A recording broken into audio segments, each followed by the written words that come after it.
A reading of the book of Genesis, chapter 39. Now Joseph was taken down to Egypt, and Potiphar, officer of Pharaoh, the captain of the guard, an Egyptian, brought him from the Ishmaelites who had brought him down there. The Lord was with Joseph, and he became a successful man. He was in the house of his Egyptian master. His master saw that the Lord was with him, and that the Lord caused all that he did to prosper in his hands. So Joseph found favor in his sight, and attended him. He made him overseer of his house, and put him in charge of all that he had. From the time that he had made him overseer in his house, and over all that he had, the Lord blessed the Egyptian's house for Joseph's sake. The blessing of the Lord was all that he had in house and field.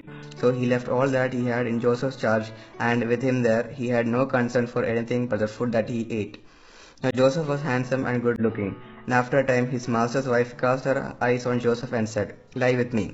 But he refused and said to his master's wife, "Look, with me here my master has no concern about anything in the house, and he has put everything that he has in my hand. He is not greater in this house than I am, nor has he kept back anything from me except yourself, because you are his wife.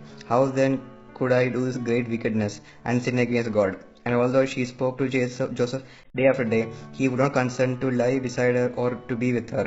One day, however, when he went into the house to do his work, and while no one else was in the house, she caught hold of his garment, saying, "Lie with me." But he left his garment in her hand and fled and ran outside. When she saw that he had left his garment in her hand and had fled outside, she called out to the members of her household and said to them, "See, my husband has brought among us a Hebrew to insult us. He came in to me to lie with me, and I cried out with a loud voice.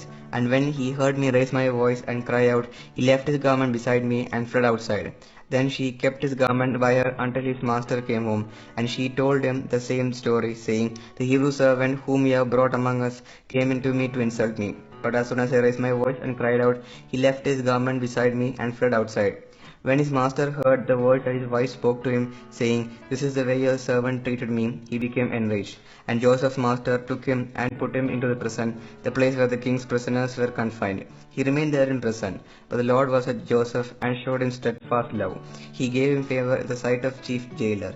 The chief jailer committed to Joseph's care all the prisoners who were in the prison, and whatever was done there, he was the one who did it. The chief jailer paid no heed to anything that was in Joseph's care, because the Lord was with him, and whatever he did, the Lord made it prosper.